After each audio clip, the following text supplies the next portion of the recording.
jempol ini di bagian vertikal, ya.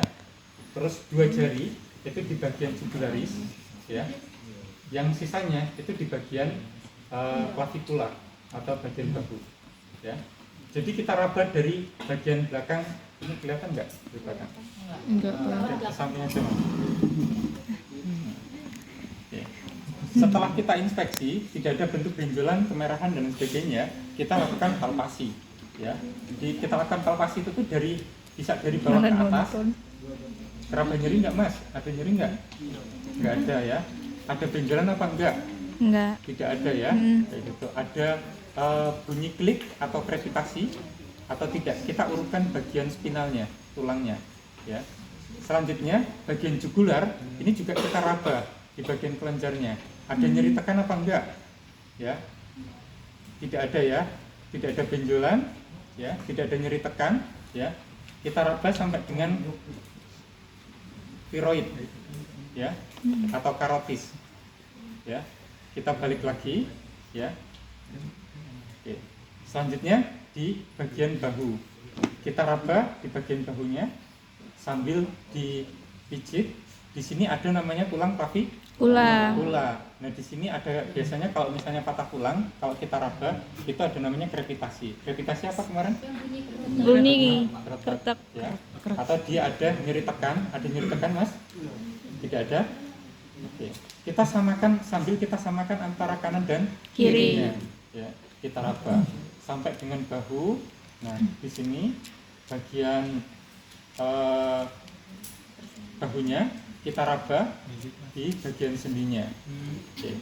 Sampai ke bagian tangan, ya. Kita raba, kita tanyakan ada nyeri tekan atau tidak, ya. Terus ada krepitasi atau tidak, sampai dengan bagian sendi bagian siku, ya.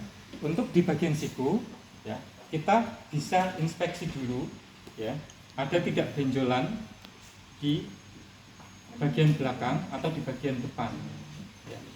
Ada pernah lihat ganglia, deformity ganglia, atau dia muncul benjolan di sini atau cairan? Oh iya tahu Pak. Iya. Belum lihat aku. Iya, kista ganglion, ya. Itu biasanya cairan sendi yang keluar di bagian sendinya ini, ya. Kita sambil samakan antara kanan dan kirinya, ya. Terus sama di bagian pergelangan tangan juga kita raba ada tidak kista ganglianya. Oke.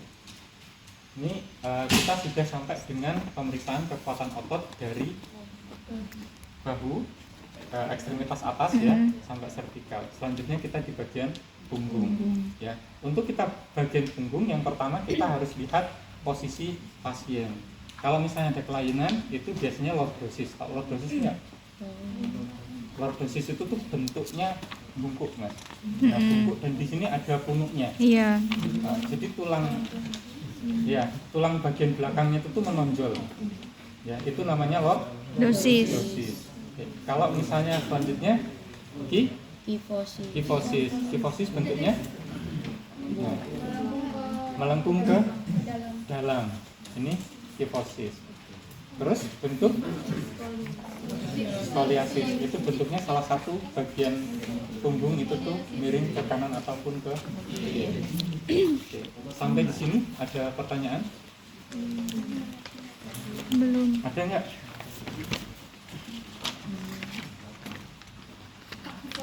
Yang masuk ke depan. Pak itu biasanya penyebabnya karena apa Pak? Kalau tulang gitu Pak? Ini biasa. Oh, kalau lordosis itu banyak kifosis.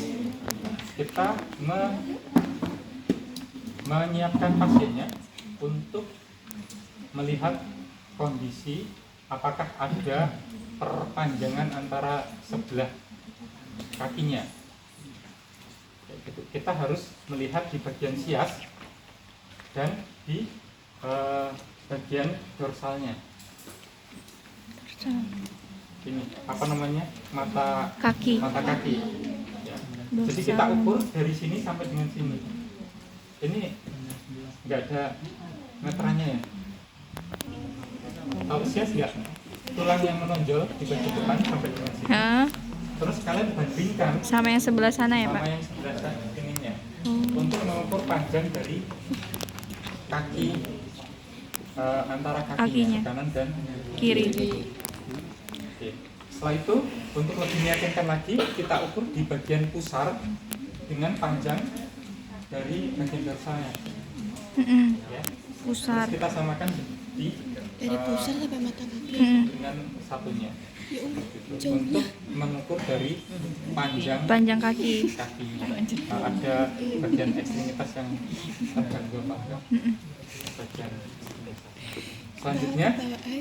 kita inspeksi di bagian kaki terdapat deformitas atau dan lain sebagainya. Kalau memang fracture dan sebagainya itu kan pasti sudah terlihat ya. Iya. Oke, nah di sini yang itu tuh ada ganglia yang memang menonjol, itu kita lihat dari refleks balon. Caranya apa? Kita tekan di bagian samping lututnya, ya. Nah, terus kita geser di bagian patelanya. Oh, patella. Nah, di sini ada nggak cairan yang di sampingnya ini?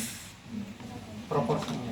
Kalau ada cairan berlebih, ya, ini bisa terjadi uden atau ganglia. Kalau ganglia bentuknya jelas, tapi kalau misalnya uden itu cairannya merata, ya, kanan dan Kiri. ya. Terus di bagian kaki juga sama. Ini kita lihat di bagian kakinya ada tidak ganglia yang menonjol dari bagian sini. Oke. Hampir sama. Kita untuk fokus melihat pengkajian muskuloskeletal itu adalah di bagian leher, di bagian Bahu, terus bagian lengan. ya, dan porsi bagian Punggung. Ya, saya duduk lagi mas. Ya, nah, tadi di bagian depan itu juga perlu dilakukan inspeksi untuk kekuatan otot bagian perut. Ya, untuk kekuatan otot Ditonjok. bagian perut kita bisa raba di bagian ini ada deformitas atau tidak bagian dada. Ya. Selanjutnya kita tekan bagian perutnya dengan menggunakan kedua jari. Iya. Ditahan ya mas ya. Iya. Nah, kalau misalnya ada tahanan berarti kekuatan otot di bagian perutnya tidak terjadi atrofi. Nanti. Sampai di sini ada pertanyaan? Belum. Belum ada? Oke.